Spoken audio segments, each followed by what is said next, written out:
6ാം class ഞാൻ government സ്കൂളിൽ ചേർന്നപ്പോൾ RSSന്റെ ഒന്നാമത്തെ ട്രെയിനിങ് കഴിഞ്ഞു. ഒന്നാമത്തെ ട്രെയിനിങ് കഴിഞ്ഞിട്ടാണ് ഞാൻ 6ാം ക്ലാസ്സിൽ മറ്റൊരു സ്കൂളിൽ ചേരുന്നത്, ഒരു ഗവൺമെന്റ് സ്കൂളാണ്. അവിടെ ചേർന്നപ്പോൾ ആ ക്ലാസ്സിൽ ഒരു വെള്ളത്തൊപ്പി വെച്ച ഒരു കുട്ടി, ഞാൻ ആദ്യമായിട്ടാണ് ഈ വെള്ളത്തൊപ്പി വെച്ച കുട്ടിയെ കാണുന്നത്. കാരണം 5ാം ക്ലാസ് വരെ പഠിച്ച സ്കൂളിൽ ഇല്ല, അതെന്റെ നാട്ടിലാണ്. ഇവനെ കണ്ടപ്പോ തന്നെ ശാഖയിൽ നിന്ന് പഠിപ്പിച്ച പല കാര്യങ്ങളും ഓർമ്മ വന്നു. കാരണം എന്താ, ഇവരെന്താ പാകിസ്ഥാൻ ചാരന്മാരാണ്. എന്റെ അടിമുടി ഇവനോടുള്ള ദേഷ്യമാണ്. ഇവൻ എൻ്റെ അടുത്ത് തന്നെ ഇരിക്കണം, ഞാൻ മാറി മാറി ഇരുന്നു, ഇവൻ എൻ്റെ അടുത്ത് തന്നെ ഇരിക്കും. ഇവനെ കാണുമ്പോൾ എനിക്കൊരു വല്ലാത്തൊരു ഭാവം, പിടിക്കുന്നില്ല. കാരണം ഇതാണ് ശാഖയിൽ പഠിപ്പിച്ചത്. അവസാനം ഞാൻ ശാഖയിൽ പോയി അന്നത്തെ മുഖ്യ ശിക്ഷകൻ ജയേട്ടനോട് ഞാൻ പറഞ്ഞു, ഇങ്ങനെ ഒരു വിഷയമുണ്ട്, ഫൈസൽ എൻ്റെ അടുത്ത് തന്നെ ഇരിക്കുന്നു, എനിക്ക് ബുദ്ധിമുട്ടുണ്ട്. ജയേട്ടൻ ഇപ്പം ജയിലിലാണ്. സ്വാതന്ത്ര്യ സമരത്തിന് ജയിലിൽ പോയതൊന്നുമല്ല, 2 സഹാക്കളൊക്കെ വന്നതിൽ ജയിലിൽ പോയത്. ജയേട്ടൻ പറഞ്ഞു, നീ എന്തിനാ നിയുദ്ധ പഠിച്ചത്, നീ എന്തിനാ ചുരിക പഠിച്ചത്, നീ എന്തിനാ വാൾ ഉപയോഗിക്കാൻ പഠിച്ചത്, നീ എന്തിനാ ദണ്ഡ് ഉപയോഗിക്കാൻ പഠിച്ചത്? പ്രയോഗിച്ചോളൂ, സംഘം നിന്റെ കൂടെയുണ്ട്. 6ാം ക്ലാസ്സിൽ പഠിക്കുന്ന ഒരു സ്വയം സേവകനായ ദൈനംദിന ശാഖയിൽ പങ്കെടുക്കുന്ന എനിക്ക് ഫൈസൽ എന്ന് പറയുന്ന ഒരു ഇസ്ലാം മതവിശ്വാസിയോട്, ഒരു ഇസ്ലാം നാമധാരിയോട് തോന്നിയ വികാരം ഇതാണെങ്കിൽ 65 വയസ്സായ നരേന്ദ്രമോദിക്കും അമിത്ഷയ്ക്കും തോന്നുന്ന വികാരം എന്തായിരിക്കുമെന്ന് കാണാൻ നമ്മൾ ആരെങ്കിലും കോളേജിൽ പഠിക്കണോ? ഇത് ശ്രവിക്കുന്ന ഈ നാട്ടിലെ നല്ലവരായ നാട്ടുകാരെ, ഇവിടെ കുറച്ച് RSSകാരുണ്ടെന്ന് പറയുന്നു. പക്ഷെ അവരൊന്നും യഥാർത്ഥ RSSകാരല്ല എന്നാണ് എനിക്ക് മനസ്സിലാക്കാൻ കഴിഞ്ഞത്. നമ്മൾക്ക് സാധാരണ കുട്ടിക്കാലത്തൊക്കെ കണ്ണാരം പൊത്തി കണ്ണിൽ സൂര്യൻ കുത്തി എന്നെ പോലുള്ള ചങ്ങാതിമാരെ കാണാനുണ്ടോ എന്ന് കളിക്കാറുണ്ടല്ലോ. അതുപോലെ ഇവിടുത്തെ ഈ RSS എന്ന് പറയുന്നത് നമ്മളൊക്കെ എണ്ണിയാൽ ഒരു 10 വരെ എണ്ണുന്നതിനുള്ളിൽ തിരിച്ചു വരാവുന്ന RSS മാത്രമേ ഇവിടെ ഉള്ളൂ എന്നാണ് എനിക്ക് മനസ്സിലാക്കാൻ കഴിഞ്ഞിട്ടുള്ളത്. അവരാരെങ്കിലും ഈ പ്രസംഗം കേൾക്കുന്നുണ്ടെങ്കിൽ അവർക്കും എൻ്റെ 100 ചുവപ്പൻ അഭിവാദ്യങ്ങൾ. ഈ ഇത്തരം പരിപാടിയിൽ ഞാൻ നേരത്തെ എന്നെ പരിചയപ്പെടുത്തിയതുപോലെ 25 വർഷം മുമ്പ് ജീവിതത്തിൽ ഇങ്ങനെ ഒരു പരിപാടിയിൽ പങ്കെടുക്കുമെന്നോ, ഇങ്ങനെ എന്റെ മുന്നിലിരിക്കുന്ന ഏറ്റവും അധികം ശത്രുവായി ഞാൻ കണ്ട മുസ്ലിം സഹോദരന്മാരുമായി ഒരു ബന്ധം പുലർത്താൻ കഴിയുമെന്നോ എന്നും ഞാൻ വിശ്വസിച്ചിട്ടില്ല. പക്ഷേ അങ്ങനെ ഒരു അവസരം ഒരു ജനകീയ ജനാധിപത്യ മുന്നണിയിലേക്ക് വന്ന സമയത്ത്, പ്രത്യേകിച്ചും CPIM-ൽ വന്നതുകൊണ്ട് അങ്ങനെ ഒരുപാട് അവസരങ്ങൾ ഉണ്ടായി എന്നുള്ളതിൽ എനിക്ക് കടപ്പാടുണ്ട്. ഞാൻ ഈ പ്രസംഗം ആരംഭിക്കുന്നതിന് മുമ്പേ ഞാൻ പറയാൻ ആഗ്രഹിക്കുന്നത്, ഞാനും ഒരു ഹിന്ദുവാണ്. എന്റെ ഹിന്ദു എന്ന് പറയുന്നത് സ്വാമി വിവേകാനന്ദൻ നൂറ്റാണ്ടുകൾക്കപ്പുറത്ത് അമേരിക്കയുടെ ഐക്യരാഷ്ട്രസഭയിൽ എല്ലാ മതപണ്ഡിതന്മാരും ഇരിക്കുന്ന ആ സഭയിൽ വെച്ച് അദ്ദേഹത്തിന്റെ പ്രസംഗം ആരംഭിച്ചത്, അമേരിക്കയിലെ എൻ്റെ അമ്മമാരെ, സഹോദരന്മാരെ, ഞാൻ ഹിന്ദുസ്ഥാനിൽ നിന്നാണ് വരുന്നത്. ലോകത്തെല്ലായിടത്തും ആട്ടിയോടിക്കപ്പെട്ട ഒരു ജനതയ്ക്ക് അഭയമരുളിയ ഒരു നാടാണ് എൻ്റെ നാട് എന്നുള്ളതിൽ ഞാൻ അഭിമാനം കൊള്ളുന്നു. ഈ ഐക്യരാഷ്ട്രസഭയിൽ മുഴങ്ങിയ ഒരു മന്ത്രമുണ്ട്.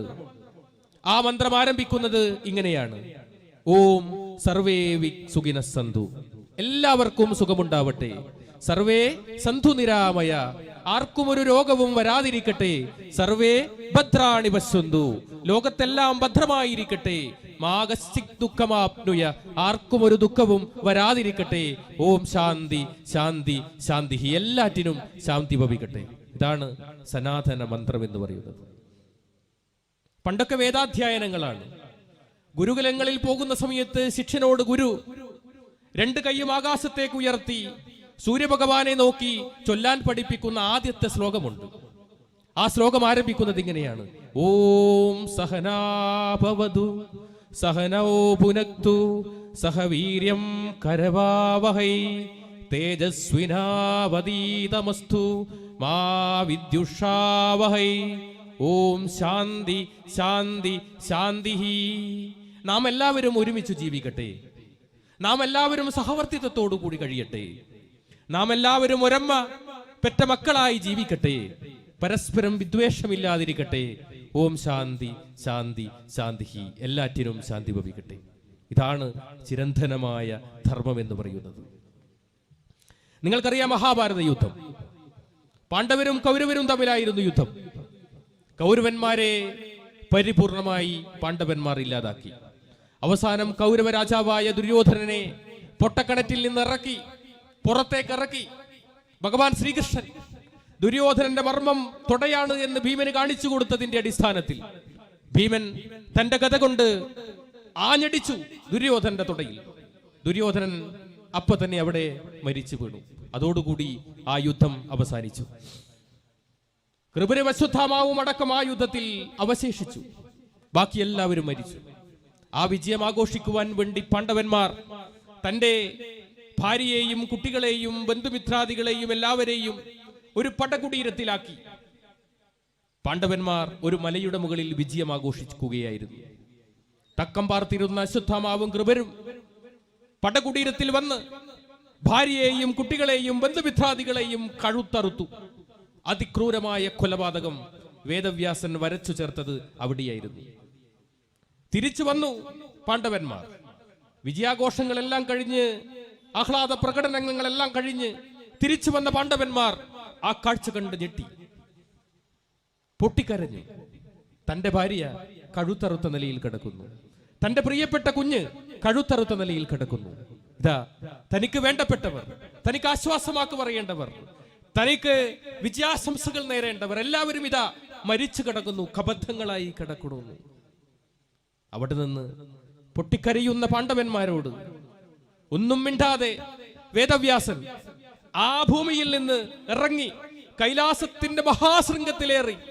ആ കൈലാസത്തിന്റെ മഹാശൃംഗത്തിൽ നിന്ന് രണ്ട് കൈയും ആകാശത്തേക്ക് ഉയർത്തി അദ്ദേഹം മഹാഭാരതം അവസാനിപ്പിച്ചത് ഒരൊറ്റ വാക്യത്തിലൂടെയാണ്: അഹിംസോ പരമോധർമ്മ. അഹിംസയാണ് പരമമായ ധർമ്മം. ആരെയും ഉപദ്രവിക്കാതിരിക്കുക, ആരെയും വേദനിപ്പിക്കാതിരിക്കലാണ് ഭാരതീയ സനാതന ധർമ്മമെങ്കിൽ ഇതിന്റെ ഏതു പക്ഷത്താണ് ദണ്ഡയും ചുരികയും വാളുമൊക്കെയായി തോക്കുമൊക്കെയായി ഈ രാജ്യത്തെ മുസ്ലിങ്ങളെയും ക്രിസ്ത്യാനികളെയും കമ്മ്യൂണിസ്റ്റുകാരെയും ഇല്ലാതാക്കി ഈ രാജ്യത്ത് ഒരു ഹിന്ദു രാഷ്ട്രമുണ്ടാക്കാൻ പ്രവർത്തിക്കുന്ന ഹിന്ദു എന്ന് വിശേഷിപ്പിക്കുന്ന RSSന്റെ സ്ഥാനം എവിടെയാണ് എന്ന് ചിന്തിക്കേണ്ടതുണ്ട്. ആരാണ് RSS? എന്താണ് RSS? നേരത്തെ പറഞ്ഞല്ലോ, 25 വർഷക്കാലം, 5 വയസ്സ് മുതലേ തുടങ്ങിയതാണ് എൻ്റെ RSSന്റെ ജീവിതം. ഇത് പറയുമ്പോൾ നിങ്ങൾ എല്ലാവരും കരുതൂ ഈ ആസാദി നൈറ്റ് കൊണ്ട് നരേന്ദ്രമോദിയും അമിത്ഷയും ഒക്കെ നന്നാവും. അവർക്കൊക്കെ മതനിരപേക്ഷതയുണ്ടാകുമെന്ന് നിങ്ങൾ കരുതുന്നുവെങ്കിൽ അത് വെറുമൊരു കരുതൽ മാത്രമാണ്. ഈ ഒരു ആസാദി നൈറ്റ് കൊണ്ടൊന്നും നരേന്ദ്രമോദിക്കും അമിത്ഷയ്ക്കും മനസ്സ് മാറില്ല. 5 വയസ്സ് മുതലേ ഞാൻ കണ്ട കൊടി എന്ന് പറയുന്നത് കാവി കൊടിയാണ്. ഞാൻ 5ാം ക്ലാസ്സിൽ വരെ ഒരു സ്കൂളിലാണ് പഠിച്ചത്. 6ാം ക്ലാസ് ഞാൻ ഗവൺമെന്റ് സ്കൂളിൽ ചേർന്നപ്പോൾ RSSന്റെ ഒന്നാമത്തെ ട്രെയിനിങ് കഴിഞ്ഞു. ഒന്നാമത്തെ ട്രെയിനിങ് കഴിഞ്ഞിട്ടാണ് ഞാൻ 6ാം ക്ലാസ്സിൽ മറ്റൊരു സ്കൂളിൽ ചേരുന്നത്, ഒരു ഗവൺമെന്റ് സ്കൂളാണ്. അവിടെ ചേർന്നപ്പോൾ ആ ക്ലാസ്സിൽ ഒരു വെള്ളത്തൊപ്പി വെച്ച ഒരു കുട്ടി. ഞാൻ ആദ്യമായിട്ടാണ് ഈ വെള്ളത്തൊപ്പി വെച്ച കുട്ടിയെ കാണുന്നത്. കാരണം 5ാം ക്ലാസ് വരെ പഠിച്ച സ്കൂളിൽ ഇല്ല, അതെന്റെ നാട്ടിലാണ്. ഇവനെ കണ്ടപ്പോൾ തന്നെ ശാഖയിൽ നിന്ന് പഠിപ്പിച്ച പല കാര്യങ്ങളും ഓർമ്മ വന്നു. കാരണം എന്താ, ഇവരെന്താ പാകിസ്ഥാൻ ചാരന്മാരാണ്. എന്റെ അടിമുടി ഇവനോടുള്ള ദേഷ്യമാണ്. ഇവൻ എൻ്റെ അടുത്ത് തന്നെ ഇരിക്കണം. ഞാൻ മാറി മാറിയിരുന്നു, ഇവൻ എൻ്റെ അടുത്ത് തന്നെ ഇരിക്കും. ഇവനെ കാണുമ്പോൾ എനിക്കൊരു വല്ലാത്തൊരു ഭാവം, പിടിക്കുന്നില്ല. കാരണം ഇതാണ് ശാഖയിൽ പഠിപ്പിച്ചത്. അവസാനം ഞാൻ ശാഖയിൽ പോയി അന്നത്തെ മുഖ്യ ശിക്ഷകൻ ജയേട്ടനോട് ഞാൻ പറഞ്ഞു, ഇങ്ങനൊരു വിഷയമുണ്ട്, ഫൈസൽ എൻ്റെ അടുത്ത് തന്നെ ഇരിക്കുന്നു, എനിക്ക് ബുദ്ധിമുട്ടുണ്ട്. ജയേട്ടൻ ഇപ്പം ജയിലിലാണ്. സ്വാതന്ത്ര്യ സമരത്തിന് ജയിലിൽ പോയതൊന്നുമല്ല, 2 സഹാക്കളൊക്കെ വന്നതിൽ ജയിലിൽ പോയത്. ജയേട്ടൻ പറഞ്ഞു, നീ എന്തിനാ നിയുദ്ധ പഠിച്ചത്? നീ എന്തിനാ ചുരിക പഠിച്ചത്? നീ എന്തിനാ വാൾ ഉപയോഗിക്കാൻ പഠിച്ചത്? നീ എന്തിനാ ദണ്ഡ് ഉപയോഗിക്കാൻ പഠിച്ചത്? പ്രയോഗിച്ചോളൂ, സംഘം നിന്റെ കൂടെയുണ്ട്. വീട്ടിൽ പോയപ്പോ ഇതിനേക്കാൾ വലിയ സംഖ്യ വല്യച്ഛൻ പറഞ്ഞു, ഒന്നിക്കിൽ നീ കോമ്പസ് കൊണ്ട് കുത്തുക, അല്ലെങ്കിൽ പ്ലേറ്റ് വെച്ച് മുഖത്തടിക്കുക. ഞാൻ പിറ്റേ ദിവസം സ്കൂളിൽ പോയി. ഇന്നും ഫൈസലുണ്ട്. ഇന്ന് എൻ്റെ ഏറ്റവും നല്ല സുഹൃത്താ ഫൈസൽ എൻ്റെ അടുത്ത് തന്നെ ഇരുന്നു. ഞാൻ ഒന്നും നോക്കിയില്ല. എൻ്റെ ബാഗിൽ നിന്ന് പ്ലേറ്റ് എടുത്ത് ഫൈസലിനെ ഒരു മുഖത്തൊരൊറ്റ അടിയം കടിച്ചു. 2 പല്ലും പുറത്തേക്ക് പോയി. 2 ദിവസം സസ്പെൻഷൻ. 6ാം ക്ലാസ്സിൽ പഠിക്കുന്ന ഒരു സ്വയം സേവകനായ ദൈനംദിന ശാഖയിൽ പങ്കെടുക്കുന്ന എനിക്ക് ഫൈസൽ എന്ന് പറയുന്ന ഒരു ഇസ്ലാം മതവിശ്വാസിയോട്, ഒരു ഇസ്ലാം നാമധാരിയോട് തോന്നിയ വികാരം ഇതാണെങ്കിൽ 65 വയസ്സായ നരേന്ദ്രമോദിക്കും അമിത്ഷയ്ക്കും തോന്നുന്ന വികാരം എന്തായിരിക്കുമെന്ന് കാണാൻ നമ്മൾ ആരെങ്കിലും കോളേജിൽ പഠിക്കണോ? ചിന്തിക്കണം. എങ്ങനെയാ ഒരു സ്വയം സേവകന്റെ ദിവസം ആരംഭിക്കുന്നത്? എങ്ങനെയാ? ഞാനും ഇവിടെ ഞാൻ പരിചയപ്പെടുത്താൻ പോകുന്ന ഒരു പ്രചാരകൻ കൂടി ഇവിടെ വന്നിട്ടുണ്ട്. ജന്മഭൂമിയുടെ ദീർഘകാലം സബ് എഡിറ്റർ ആയിരുന്നു സുബഹ്. അദ്ദേഹം 15 വർഷം RSSന്റെ പ്രചാരകനായിരുന്നു. നരേന്ദ്രമോദിയും അമിത്ഷയും രാഷ്ട്രപതിയും കോവിന്ദും എല്ലാം എല്ലാ ദിവസവും ആരംഭിക്കുന്നത് എങ്ങനെയാ? നമ്മളൊക്കെ ഡോക്ടർ കേശവ ബൽറാം ഹെഡ്ഗേവാർ എന്ന RSS സ്ഥാപകന്റെയും ഭാരതാംബയുടെയും ഗുരുജി ഗോൾവൽക്കറുടെയും ഫോട്ടോന്റെ മുന്നിൽ ഒരു ചെറിയൊരു ദീപം കൊളുത്തും. എല്ലാ ദിവസവും നരേന്ദ്രമോദി ഇത് ചെയ്യാറുണ്ട്. ഒരു ചെറിയൊരു ദീപം കൊളുത്തി രാവിലെ 5 മണിക്ക് പത്മാസനത്തിൽ ഇരുന്ന് എല്ലാ സ്വയം സേവകനും ചൊല്ലുന്ന ഒരു ശ്ലോകമുണ്ട്. ആ ശ്ലോകം ആരംഭിക്കുന്നത് ഇങ്ങനെയാണ്: നീലാബ്ദി ബീജി പരിസേവിത പുണ്യഭൂമി ശൈലാദിരാജ പരിശോഭിത ദേവഭൂമി, ഈ ഹിന്ദുഭൂമി ഭുവനത്രയ പൂജയായി തീരാഞ്ജപിക്ക പരിപാവന സംഘമന്ത്രം. എന്താ ഇതിന്റെ അർത്ഥം? ഈ രാജ്യം ഒരു ഹിന്ദു രാഷ്ട്രമാകുവാൻ നിങ്ങൾ ശാഖയിലേക്ക് വരിക. എന്താണ് ഹിന്ദുരാഷ്ട്രം? RSSന്റെ ഹിന്ദുരാഷ്ട്രം എന്ന് പറഞ്ഞത് ഞാൻ നേരത്തെ പരിചയപ്പെടുത്തി ഹിന്ദുരാഷ്ട്രമാണോ? അല്ല. RSSന്റെ ഹിന്ദുരാഷ്ട്രം എന്ന് പറഞ്ഞാൽ മാധവ സദാശിവ ഗോൾവൽക്കർ എന്ന് പറയുന്ന 2ാമത്തെ സർസംഘചാലക എഴുതിയ വിചാരധാരയിൽ പറയുന്നു, ഈ രാജ്യം ഒരു ഹിന്ദുരാഷ്ട്രമാകുവാൻ 3 ശത്രുക്കളെ ഈ രാജ്യത്തിൽ നിന്ന് ഇല്ലായ്മ ചെയ്യണം. അതിൽ 1ാമത്തെ ശത്രു മുസ്ലിം, 2ാമത്തെ ശത്രു ക്രിസ്ത്യൻ, 3ാമത്തെ ശത്രു കമ്മ്യൂണിസ്റ്റ്. ഇതാണ് ഹിന്ദുരാഷ്ട്രം. ആ ഹിന്ദുരാഷ്ട്രമാകുവാൻ നിങ്ങൾ എന്ത് വേണം? ശാഖയിലേക്ക് വരണം. ഇനി അടുത്ത വരി എന്താ?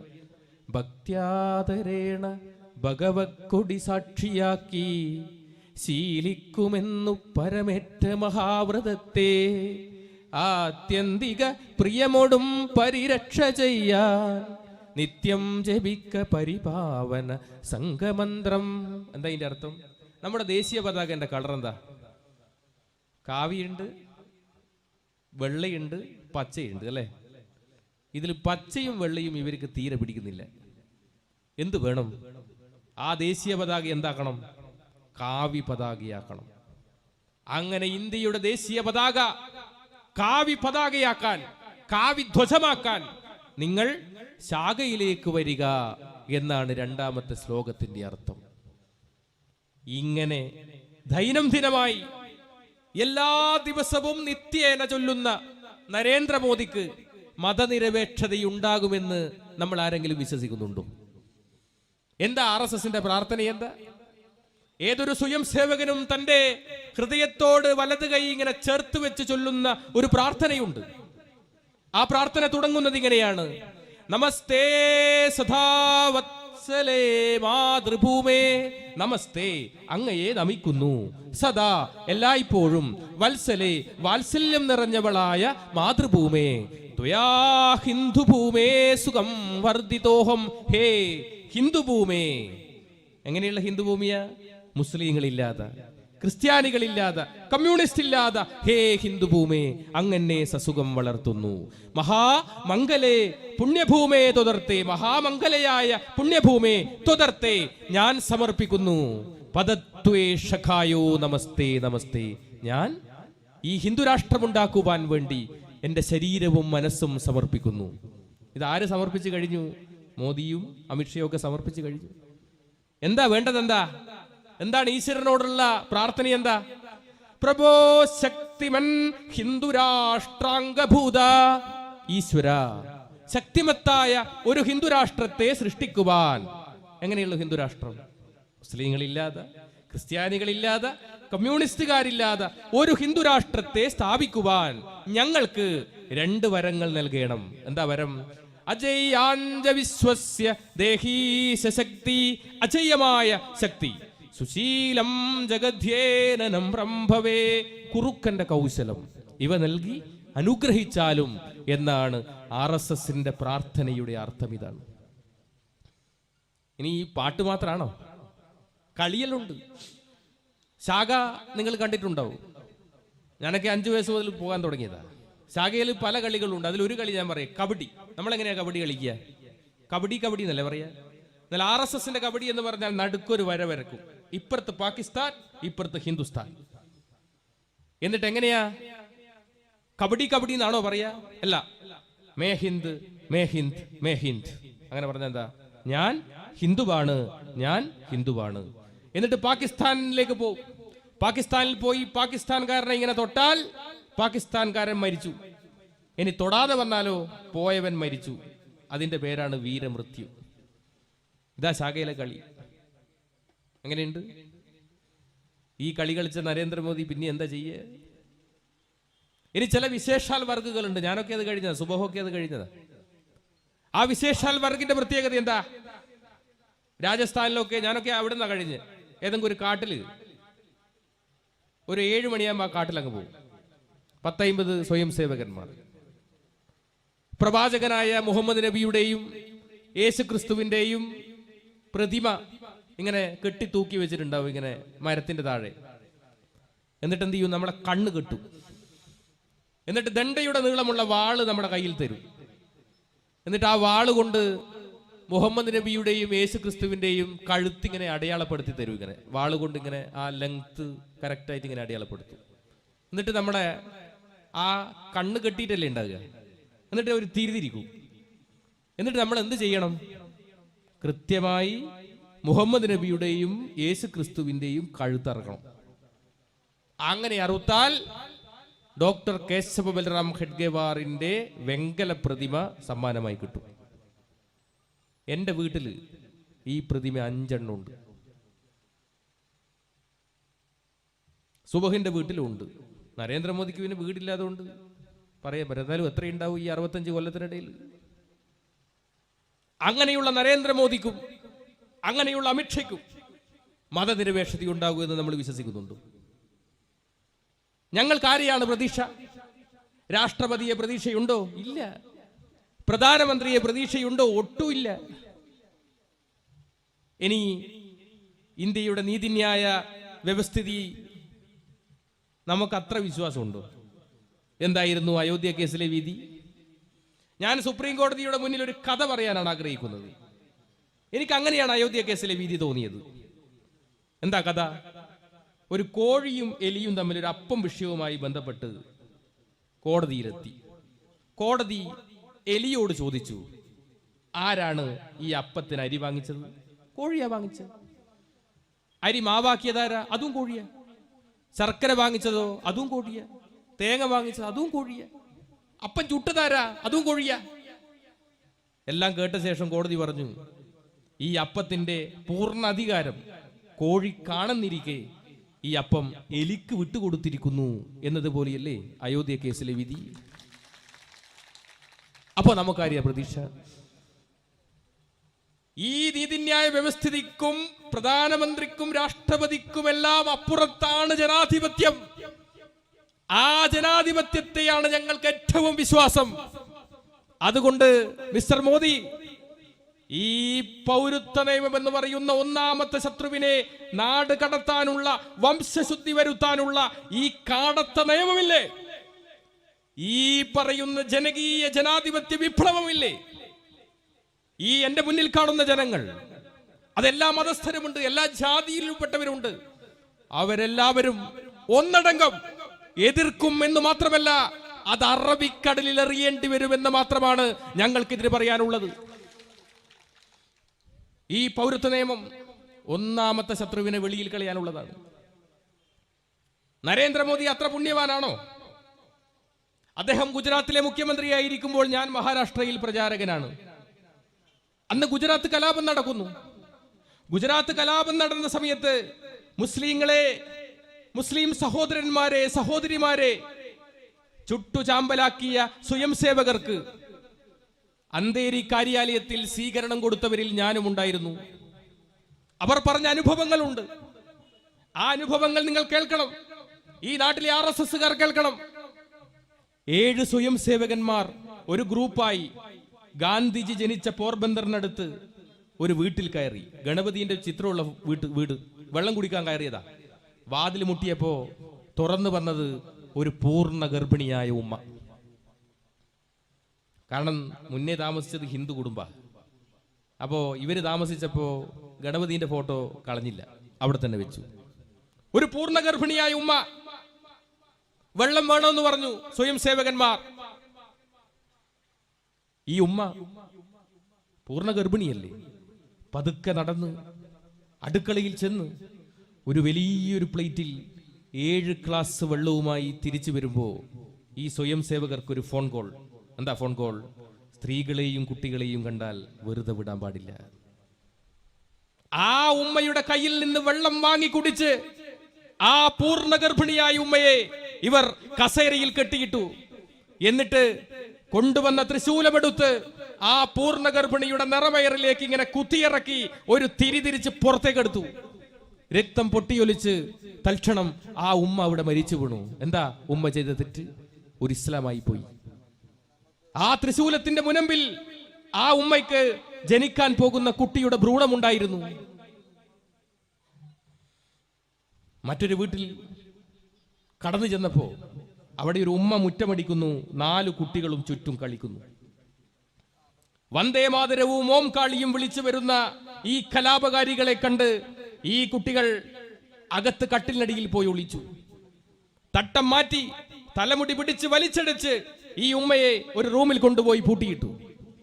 ഈ കട്ടിലിനടിയിൽ കിടക്കുന്ന 4 കുട്ടികളെയും ഇവർ കഴുത്തിന് പിടിച്ച് പുറത്തേക്ക് എടുത്തു. അതിലൊരു കുട്ടി മാത്രം നിലവിളിക്കുന്നില്ല, പൊട്ടിക്കരയുന്നില്ല.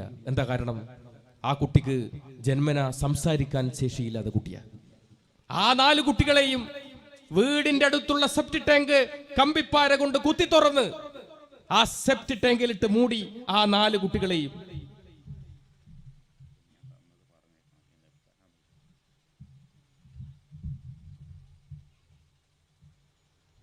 ഇവിടെ ഇപ്പൊ എഴുതി തന്നത് ഞാൻ വായിക്കാം. സുബഹിന് കഴിയുമെങ്കിൽ വേദിയിലേക്ക് ക്ഷണിച്ച് ഞങ്ങളെ പരിചയപ്പെടുത്തുമെന്ന് പ്രതീക്ഷിക്കുന്നു.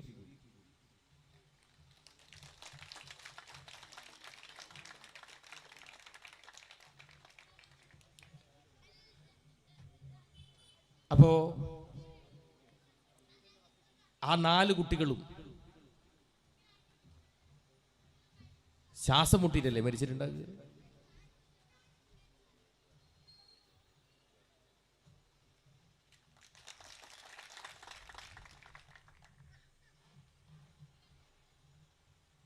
ആ ഉമ്മയെ വാതിൽ തുറന്ന് 7 പേരും മാറി മാറി ബലാത്സംഗം ചെയ്തു.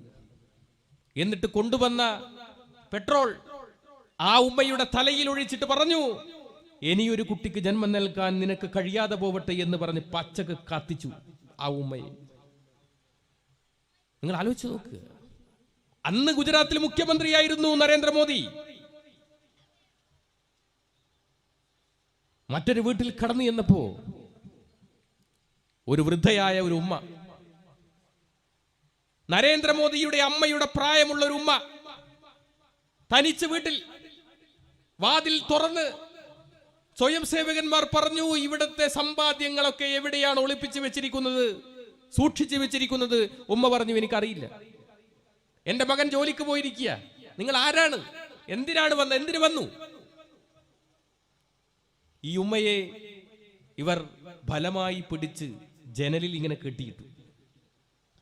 ഉമ്മക്കാകെ ഭയന്ന് ഉമ്മ പറഞ്ഞു, എനിക്ക് വെള്ളം വേണം, എനിക്ക് വെള്ളം തരൂ എന്ന് പറഞ്ഞപ്പോ ഇവരെന്താ ചെയ്തെന്നറിയോ? RSSന്റെ ഏറ്റവും പ്രധാനപ്പെട്ട ആയുധമാണ് ചുരിക, എസ്സാകൃതിയിലുള്ള കത്തി. അതിന്റെ പ്രത്യേകത ഇരുതല മൂർച്ചയുള്ള കത്തിയാണ്. അതിങ്ങനെ കുത്തി ഒരു തിരിതിരിച്ച് പുറത്തേക്കെടുത്താൽ ഓപ്പറേഷൻ പോലും ചെയ്യാൻ കഴിയില്ല.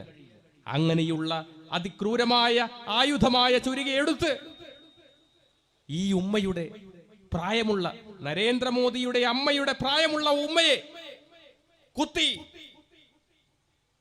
അതിൽ നിന്ന് ഉറ്റിറ്റ് വീഴുന്ന രക്തം ഒരു ഗ്ലാസിൽ പകർത്തി. ആ ഗ്ലാസ് ആ രക്തം കൊണ്ട് നിറഞ്ഞപ്പോ ഈ ഉമ്മയോട് പറഞ്ഞു, ഇത് കുടിച്ചോളാൻ പറഞ്ഞു. അവസാന തുള്ളി രക്തവും താഴെ വീണ് ഉമ്മ മരിച്ചു എന്നുറപ്പാക്കിയപ്പോഴാ ആ കലാപകാരികള് അവിടെ നിന്ന് ഇറങ്ങിപ്പോയത്. നിങ്ങൾ ഓർക്കുക, എന്താ ആ ഉമ്മ ചെയ്ത തെറ്റ്? ഒരു ഇസ്ലാമായി പോയി. അങ്ങനെയുള്ള RSSകാരനായ നരേന്ദ്രമോദിക്ക് മതനിരപേക്ഷതയുണ്ടാകുമെന്ന് നമ്മൾ ആരെങ്കിലും കരുതിയെങ്കിൽ അത് തെറ്റ് എന്ന് നമ്മൾ കരുതേണ്ടിയിരിക്കുന്നു. എന്താ നരേന്ദ്രമോദി ഈ ഭരണത്തിൽ എന്താ ചെയ്യുന്നത്? അദ്ദേഹം ഇന്ത്യയുടെ പ്രധാനമന്ത്രിയായി. ഇപ്പൊ പറഞ്ഞല്ലോ, നേരത്തെ പറഞ്ഞല്ലോ, പൗരത്വ നിയമം. നരേന്ദ്രമോദിയോട് ഒരാൾ ചോദിച്ചു, വിവരാവകാശ രേഖ പ്രകാരം ചോദിച്ചു, നരേന്ദ്രമോദിയുടെ പൗരത്വം എങ്ങനെയാ തിരിച്ചറിയാ? അപ്പൊ പറഞ്ഞു, അദ്ദേഹം ജന്മന ഇന്ത്യക്കാരനാണെന്ന്. ജന്മന അന്ധൻ, ജന്മന മൂകൻ എന്നൊക്കെ കേട്ടിട്ടുണ്ട്. ജന്മന ഇന്ത്യക്കാരനെന്ന് നമ്മൾ ആദ്യമായിട്ട് കേൾക്കുക. എന്താണ് അദ്ദേഹം ഈ രാജ്യത്ത് കൊടുത്ത സമൃദ്ധി? എന്താണ്? വന്നപാട് പറഞ്ഞു, പശു അമ്മയാന്ന് പറഞ്ഞു. അദ്ദേഹത്തിന്റെ അമ്മ ചിലപ്പോൾ പശുവായിരിക്കും, നമ്മളെ അമ്മ പശുവാണ്. ആ പശുവിന്റെ പേരിൽ മാത്രം ഈ രാജ്യത്ത് നടന്ന കലാപത്തിൽ 200-ലധികം ആളുകൾ കൊല്ലപ്പെട്ടു. രാജ്യം മുഴുവനും തെണ്ടി നടക്കുന്ന ഒരു പ്രധാനമന്ത്രി ഈ ലോകം കണ്ടിട്ടുള്ളതിൽ വെച്ച് നരേന്ദ്രമോദി മാത്രമാണ്. ഏറ്റവും കൂടുതൽ തന്തക്ക് വിളി കേട്ട ഒരു പ്രധാനമന്ത്രി കൂടിയാണ് അദ്ദേഹം. അതല്ലേ പറയുന്നത്, ചേരി ചേരാ നയത്തിന്റെ ഉപജ്ഞാതാവ് നെഹ്റു, ചേരി കാണാ നയത്തിന്റെ ഉപജ്ഞാതാവ് നരേന്ദ്രമോദി. പുള്ളിക്കാരന്റെ PAയും പ്രത്യേക സ്വഭാവക്കാരനാണെന്നാ പറയുന്നത് കേട്ടു. പുള്ളിക്കാരൻ രാവിലെ എഴുന്നേറ്റ് വരുന്ന സമയത്ത് ഒരു ഗ്ലോബ് ഉണ്ട് പോലും, ഒരു ഭൂമി അതിങ്ങനെ തിരിക്കും PA. അപ്പൊ നരേന്ദ്രമോദി വന്നൊരു കോമ്പസ് എടുത്ത് ഈ ഗ്ലോബിൽ ഇങ്ങനെ കുത്തും. അത് അഫ്ഗാനിസ്ഥാനിലാണ് പോയതെങ്കിൽ പുള്ളി അപ്പം തന്നെ രാവിലെ അഫ്ഗാനിസ്ഥാനിലേക്ക് പോകും. പിറ്റേ ദിവസം കുത്തുമ്പോൾ ചൈനയിലാണെങ്കിൽ ചൈനയിൽ പോകും. അതെല്ലാം കൂടി അരിപ്പ പോലെ ആയി പോലും. ഇപ്പോൾ കുത്തി ഇപ്പോൾ ഇനി കുത്താനുള്ള സ്ഥലമൊന്നും ബാക്കിയില്ല. രാജ്യം മുഴുവൻ പോയി. ഞാൻ പറയുന്നത്, നമ്മളെ മഹല്ല് കമ്മിറ്റി, ഞാൻ വേണേ ഒരു 1000 രൂപ തരാം. ചൈനയിൽ പോട്ടെ, വുഹാനിൽ പോട്ടെ, ഒരു 2 ദിവസം അവിടെ നിൽക്കട്ടെ. നരേന്ദ്രമോദിയെ നമുക്കൊന്ന് വുഹാനിലേക്ക് യാത്രയയക്കാം. ചൈനയിൽ രാജ്യം രക്ഷപ്പെട്ടു പോയില്ലേ? അപ്പൊ ഈ രാജ്യത്തിന് വേണ്ടി എന്ത് സമൃദ്ധിയാണ് നരേന്ദ്രമോദി തന്നത്? നിങ്ങൾ ഈ പണം നിരോധിച്ചതിനെ കുറിച്ച് പറഞ്ഞല്ലോ. പണം നിരോധിച്ചതിനെ കുറിച്ച് ഏറ്റവും കൂടുതൽ അനുഭവിച്ച ഒരാൾ ഞാനും നിങ്ങളും എല്ലാവരും അനുഭവിച്ചിട്ടുണ്ട്. ഇതാരെ ലക്ഷ്യമാക്കിയിട്ടാണെന്ന് അറിയുന്നത്? ഇന്ത്യയിലെ മുസ്ലിങ്ങളെ മാത്രം ലക്ഷ്യമാക്കിയിട്ടാണ് ഈ പണം നിരോധിച്ച്. മനസ്സിലാക്കിയിട്ടുണ്ട? ഇന്ത്യയിൽ ഏറ്റവും കൂടുതൽ ചെറുകിട കച്ചവടം നടത്തുന്നത് മുസ്ലിങ്ങളാ, മുസ്ലിം സഹോദരന്മാരാ. ആ ചെറുകിട കച്ചവടത്തെ പരിപൂർണമായി നശിപ്പിക്കുവാനാണ് ഈ പണം അങ്ങ് നിരോധിച്ച് കളഞ്ഞത്. സംഭവിച്ചില്ലേ? ആരെ കയ്യിലെങ്കിലും പൈസയുണ്ടോ?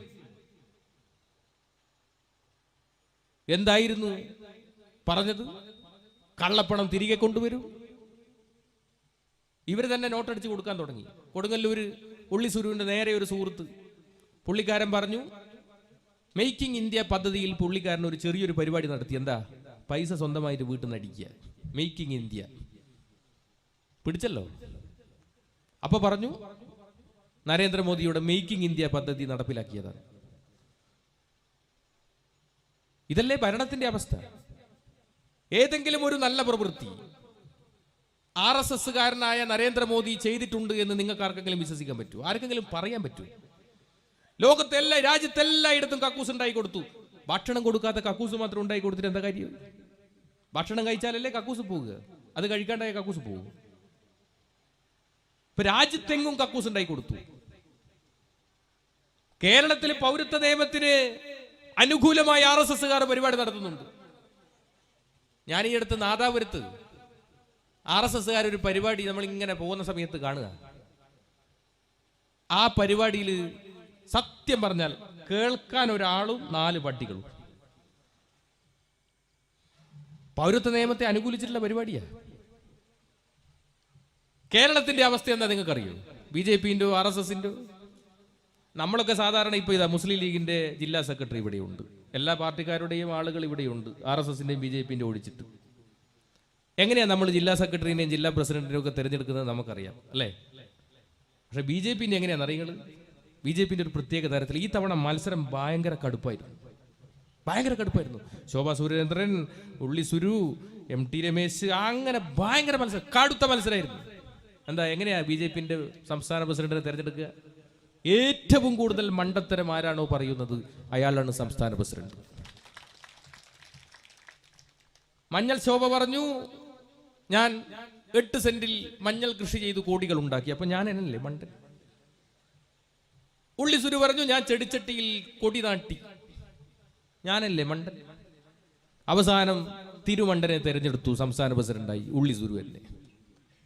ഞാൻ പറയുന്നത് അതിനേക്കാളും അർഹതയുള്ള ഒരാൾ നമ്മളെ കേരളത്തിൽ ഉണ്ടായിരുന്നു. ആരെന്നറിയുന്നത്? നമ്മുടെ ഗവർണർ ആരിഫ് ഖാൻ. പുള്ളിക്ക് സംസ്ഥാന പ്രസിഡന്റ് ആകാൻ ഏറ്റവും അർഹതയുള്ള ഒരാൾ. ഇവരെക്കാളും പൊട്ടനാണ്. നിങ്ങൾ ആലോചിച്ച് നോക്കുക, എന്തെല്ലാം വിടുവായത്തങ്ങളായി ഇവർ പറയുന്നത്. ഇന്ത്യയുടെ പ്രധാനമന്ത്രി രാജ്യത്തെ ശാസ്ത്രജ്ഞന്മാരുടെ ഒരു സദസ്സിൽ വെച്ച് പറയുന്നു, ഈ ലോകത്താദ്യമായി പ്ലാസ്റ്റിക് സർജറി നടത്തിയത് ഇന്ത്യയിലാണെന്ന്. എങ്ങനെയാണെന്നറിയുന്നത്? ആനേന്റെ കഴുത്തറുത്തിട്ട് തലയറുത്തിട്ട് ഗണപതിക്ക് വെച്ചതാണ് പോലും ലോകത്തിലെ ആദ്യത്തെ പ്ലാസ്റ്റിക് സർജറി.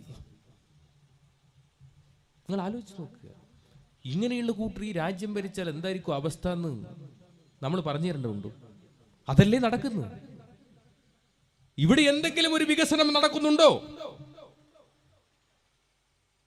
പൗരത്വ നിയമം ലോകസഭയിലും രാജ്യസഭയിലും പാസാക്കിയപ്പോൾ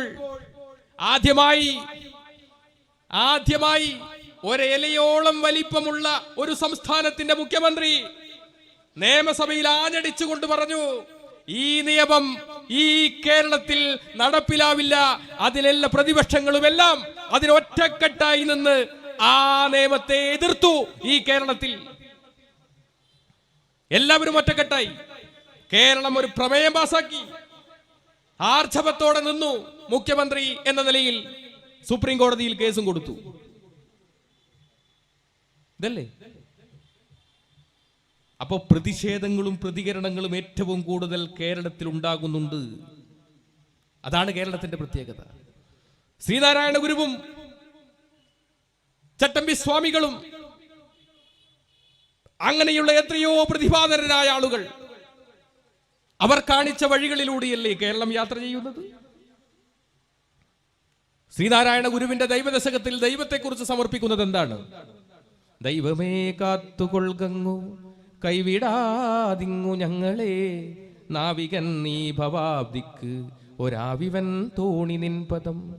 ഒന്നൊന്നായി എണ്ണി തൊട്ടെണ്ണും പൊരുളൊടുങ്ങിയാൽ നിന്നിടും ദൃക്കുപോലുള്ളം എന്നില സ്പന്ദമാവണം.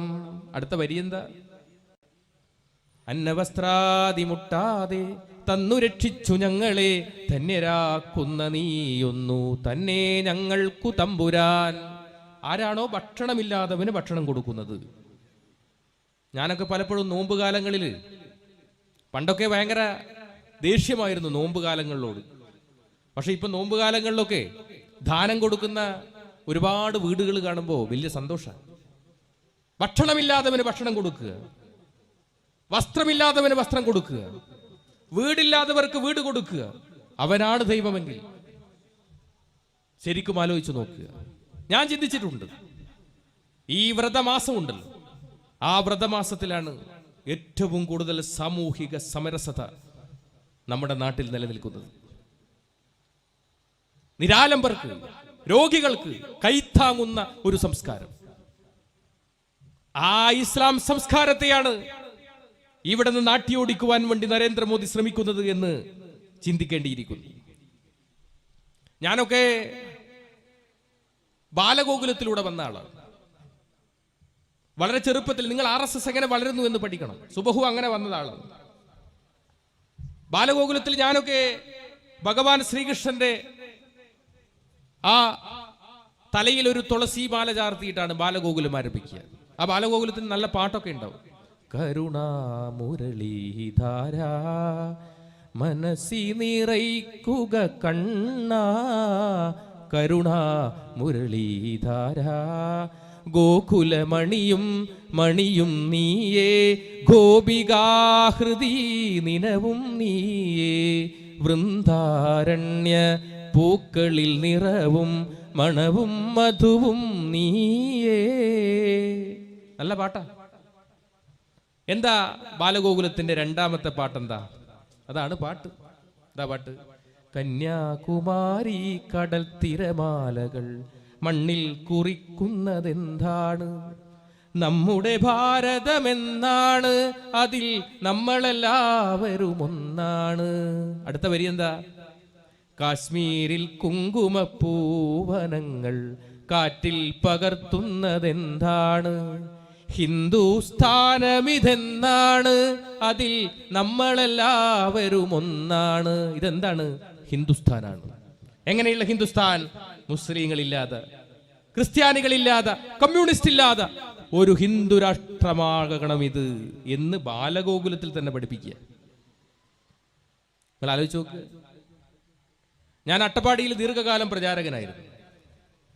അവിടെ RSSന്റെ ഒരു ശാരീരിക പ്രമുഖുണ്ട്, ഗോയിനട്ടൻ എന്ന് പറഞ്ഞാൽ വെയില് നാലത്തടിച്ചൊരു ഊശാൻ മീശയെല്ലാം വെച്ചിട്ട് ഗോയിനട്ടനെ കുറിച്ച് സാധാരണ പറയാ 100 ആൾക്ക് ഒരു ഗോയിന എന്നാ പറയാ. ഗോയിനട്ടൻ നടക്കുമ്പോൾ എല്ലാവരും ഇങ്ങനെ പേടിച്ചിട്ടെല്ലാം മാറി നിൽക്കും. അട്ടപ്പാടിയിൽ ഭയങ്കര പേടിയാ എല്ലാവർക്കും ഗോയിനട്ടനെ, പോലീസുകാർക്ക് പോലും പേടിയാ. അപ്പൊ ഒരു ദിവസം ഗോയിനട്ടൻ എന്നോട് പറഞ്ഞു, കള്ളമലയിൽ ക്രൈസ്തവ മതപരിവർത്തനം നടക്കുന്നുണ്ട്, അങ്ങനെ അവിടെ ചെന്ന് ഒരു പ്രസംഗം നടത്തണം. ഞാൻ പറഞ്ഞു, ഗോയിനട്ട, ഒന്നാമത് കള്ളമല കംപ്ലീറ്റ് ക്രൈസ്തവ കുടുംബങ്ങളാണ്, അവിടെ പോയി പ്രസംഗിച്ചാൽ ജീവൻ പോലും ഉണ്ടാവില്ല. എന്നോട് പറഞ്ഞു, ഗോയിന്ന ഞാനില്ലേ 100 ആൾക്ക് ഒരു ഗോയിന്നെ. അങ്ങനെയെല്ലാം കൂടി ഞാൻ കള്ളമലയിൽ ഒരു പരിപാടി, ഞാനും ഗോയിന്നേട്ടനും മാത്രം വേദിയിൽ, മുന്നിൽ മുരുകൻ കേൾവിക്കാരനായിട്ട്. മുരുകൻ മാത്രം, വേറെ ആരുമില്ല, പേടിയ എല്ലാവർക്കും. ഞാനങ്ങ് തുടങ്ങിയില്ലേ, മൈക്ക് കിട്ടിയ വിടുവോ? ഞാൻ പറഞ്ഞു, കാലിത്തൊഴുത്തിലല്ലടാ യേശു ജനിച്ചെന്ന് ചോദിച്ചു. ഇതേതോ യേശു വിശ്വാസിക്ക് പിടിച്ചില്ല, ഒരു ഏറുപടക്കം ഒരൊറ്റ ഏറാ വേദിയിൽ, കംപ്ലീറ്റ് പോക. ഞാൻ ആദ്യം നോക്കിയതായിട്ട് നിറയുന്നത് പിറകിൽ ഗോയിനേട്ടനുണ്ടോന്നാ, കാണുന്നില്ല, ഗോയിനേട്ടനെ കാണുന്നില്ല. പിന്നെ ഞാനെല്ലാം കൂടി ജെറ്റ് വിട്ട പോലെ വിട്ടാടുന്നു. മുരുകൻ കാണാൻ എന്നെക്കാളും വേഗത്തിൽ ഓടിയിട്ട് എന്റെ അഴിഞ്ഞുപോയ മുണ്ടെടുത്ത് വന്നിട്ട് എന്നോട് പറയാ, ചേട്ടാ അടിയിലൊന്നും ഉടുക്കാണ്ടിങ്ങനെ ഓടരുത്, നാണക്കേടല്ലേ. പിറ്റേ ദിവസം ഞാൻ രാവിലെ അഗളി കാര്യാലയത്തിൽ വന്നിട്ട് നോക്കുമ്പോ ഗോയിനേട്ടൻ ഇങ്ങനെ ഇരിക്കും, ഇങ്ങനെ നിൽക്കുക. ഞാൻ പറഞ്ഞു, അല്ല ഗോയിനേട്ട, ഇങ്ങളെന്തൊരു ഓട്ടാ ഓടിയേ? എന്നോട് പറഞ്ഞു, ഞാൻ ആരാ? ഗോയിനേട്ട. എന്റെ ദൗത്യം എന്താ? ശാരീരിക പ്രമുഖ ആയുധാഭ്യാസങ്ങൾ പഠിപ്പിക്കുക. ഞാൻ മരിച്ചാൽ വേറെ ആരെങ്കിലും ചെയ്യൂ ഇത്? അല്ലാതെ പേടിച്ചോടിയതല്ല. ഞാൻ ആദ്യത്തെ OTC കഴിഞ്ഞത് മധുരയിലാണ്. മധുര മീനാക്ഷി ക്ഷേത്രത്തിന്റെ അടുത്തുള്ള തിരുവേടകം വിവേകാനന്ദ കോളേജിലെ ആദ്യത്തെ OTC കഴിഞ്ഞു. OTC എന്ന് പറഞ്ഞാൽ RSSന്റെ ഒഫീഷ്യൽ ട്രെയിനിങ്, 1 മാസത്തെ ഒരു പരിപാടിയാണ്. എങ്ങനെ മുസ്ലിങ്ങളെ കൊല്ലാം, എങ്ങനെ ക്രിസ്ത്യാനികളെ വകവരുത്താം, എങ്ങനെ കമ്മ്യൂണിസ്റ്റുകാരെ വകവരുത്താം, ഇതൊക്കെയാ പഠിപ്പിക്കുന്നത്, പഠന വിഷയം. അതൊക്കെ പഠിച്ചയാളാ. അപ്പൊ അവിടെ നമ്മുടെ സെൻകുമാർ ഉണ്ടല്ലോ, TP സെൻകുമാർ, അങ്ങനെയുള്ള ഒരുപാട് ആൾക്കാരുടെ RSS ഉണ്ട്. IPS ഓഫീസർ, അവിടുത്തെ ഒരു IPS ഓഫീസർ നമ്മളെ അന്നത്തെ ക്യാമ്പിൽ പങ്കെടുത്തു. എനിക്കിപ്പോഴും ഓർമ്മയുണ്ട് കേട്ടോ. അദ്ദേഹം പറഞ്ഞൊരു വിഷയം ഇതാണ്. നമ്മളോട് പറഞ്ഞു, നിങ്ങൾ 3500ഓളം ശിക്ഷാർത്ഥികളുണ്ട്, അപ്പോൾ 3500 സ്വയം സേവകന്മാരുണ്ട്. നിങ്ങൾ എനിക്കൊരു ഉപകാരം ചെയ്യണം. എന്താ ഉപകാരം? മധുര മീനാക്ഷി ക്ഷേത്രത്തിന്റെ മുന്നിൽ മുസ്ലിങ്ങളാണ് കട നടത്തുന്നത്, അതില്ലാണ്ടാക്കണം. കാരണം എന്താണെന്നറിയോ? അത് മധുര മീനാക്ഷി അമ്മക്ക് സുഖിക്കൂല, കാരണം മുസ്ലിം അല്ലേ. അതൊന്ന് ഒഴിവാക്കി തരണം. നിങ്ങൾ വിചാരിച്ചാൽ നടക്കും. അന്ന് എന്താ ചെയ്തെന്നറിയങ്ങൾ? ഞാനന്ന് 10ാം ക്ലാസ് പഠിക്കുക. അന്ന് ഈ ക്യാമ്പ് കഴിയുന്നതിന്റെ തലേ ദിവസം സ്വയം സേവകരെ എല്ലാം മധുര മീനാക്ഷി ക്ഷേത്രം ദർശനം നടത്താൻ വേണ്ടി കൊണ്ടുപോയി. എങ്ങനെയാ കൊണ്ടുപോയെന്നറിയങ്ങൾ? കാക്കി ട്രൗസർ വിട്ട് ദണ്ഡയുമായിട്ടാണ് കൊണ്ടുപോയി മധുര മീനാക്ഷി ക്ഷേത്രം കാണാൻ. അതിന്റെ തലേ ദിവസം ഞങ്ങൾക്കൊരു പ്ലാനൊക്കെ തയ്യാറാക്കി. ആ ക്ഷേത്രത്തിന്റെ കംപ്ലീറ്റ് ഒരു സ്കെച്ച് വരച്ചിട്ട് അതിൽ ഏതൊക്കെ തലങ്ങളിൽ മുസ്ലിങ്ങളായ ആളുകൾ കട നടത്തുന്നുണ്ട് എന്ന് വ്യക്തമായി സ്കെച്ചിട്ടു. എന്നിട്ടാ പരിപാടി. അപ്പൊ ആ സ്കെച്ചൊക്കെ നമ്മൾ പഠിച്ചിട്ടാ പോയെ. എന്നിട്ട് നമ്മളിങ്ങനെ ഓരോ കടയുടെയും അടുത്ത് ഇങ്ങനെ ഒന്നുമില്ലാതെ പോലെ ഇങ്ങനെ നിന്നു. ദണ്ഡ ഇങ്ങനെ ഉണ്ട്, ദണ്ഡ ഇങ്ങനെ കയ്യിൽ ഇതാ ഇങ്ങനെ ആക്കി ഇങ്ങനെ നിന്നു. ഒരു ബിസിലടി, ആദ്യത്തെ ബിസിലടിയിൽ ദണ്ഡ പ്രയോഗിക്കുവാൻ വേണ്ടി ഈ കയ്യിലുള്ള ദണ്ഡ ഇങ്ങനെ ആക്കുക. 1ാമത്തെ വിസിലടിച്ചു, നമ്മളെല്ലാവരും ഇങ്ങനെ ദണ്ഡ ഇങ്ങനെയാക്കി. ആർക്കും ഒന്നും മനസ്സിലായില്ല. 2ാമത്തെ വിസിലടിയിൽ വലത്തെ കൈയിൽ ദണ്ഡ വന്നു. പിന്നെ അവിടെ എന്താ നടന്നതെന്ന് ഒരു തിരുപാടുമില്ല. ഞാൻ അടക്കമുള്ള ആളുകൾ അടിച്ചു. അതിൽ ഏറ്റവും പ്രായമുള്ളത് എൻ്റെ മുന്നിലിരിക്കുന്ന വളരെ പ്രായമുള്ള ഒരു വെള്ളത്തൊപ്പിയിട്ട ഒരു വൃദ്ധൻ കൈ ഇങ്ങനെ കൂപ്പി. ഞാൻ പക്ഷെ വിട്ടില്ല. ദണ്ഡ കൊണ്ടൊരു ഒറ്റയടി തലക്ക് ബോധം കെട്ടു വീണു. അവിടെ കവർച്ച നടത്തി. അവിടത്തെ ഏതാണ്ട് 32 മുസ്ലിം കടകളും ഞാൻ അടക്കമുള്ള ആളുകൾ കവർച്ച നടത്തി. പോലീസുകാരെല്ലാവരും നോക്കി നിന്നു. ഒരാളും അനങ്ങിയില്ല. ഞങ്ങള് മധുര മീനാക്ഷി ക്ഷേത്രം ദർശനവും നടത്തിയില്ല. ഞങ്ങൾ ഈ പരിപാടി കഴിഞ്ഞു. അടുത്ത വണ്ടിയിൽ ഞങ്ങൾ ക്യാമ്പിലേക്ക് തിരിച്ചു വന്നു. ഇതാണ് RSS. പഠിക്കണം നമ്മൾ RSSലാണ്. ഇതാണ് RSS. ഇതാണ് ഓരോ സ്വയം സേവകരും ചിന്തിക്കുന്നത്. അവന്റെ നാഡീ ഞരമ്പുകളിൽ ഒഴുകുന്ന ചിന്തയും ലക്ഷ്യവുമെല്ലാം എന്താ? ഈ നാട്ടിലെ മുസ്ലിങ്ങളെയും ക്രിസ്ത്യാനികളെയും കമ്മ്യൂണിസ്റ്റിനെയും എങ്ങനെ വകവരുത്താം എന്നുള്ളതാണ്. അതാണ് അവൻ ചിന്തിക്കുന്നത്. അവൻ അതിനു വേണ്ടി മാത്രമാണ് ജീവിക്കുന്നത്. അതുകൊണ്ടാണ് അവന്റെ പ്രാർത്ഥനയിൽ ഇങ്ങനെ ഹൃദയത്തോട് കൈ ചേർത്ത് വെച്ചുകൊണ്ട് പറയുന്നത്, ഹൃദന്ത സ്ഫുര തുക്ഷയാധ്യേയ നിഷ്ഠ. എന്റെ ഹൃദയത്തിൽ സ്ഫുരിക്കട്ടെ ധ്യേയനിഷ്ഠ. എന്താ ധ്യേയനിഷ്ഠ? പ്രഭോ ശക്തിമൻ ഹിന്ദു രാഷ്ട്രാംഗഭൂത.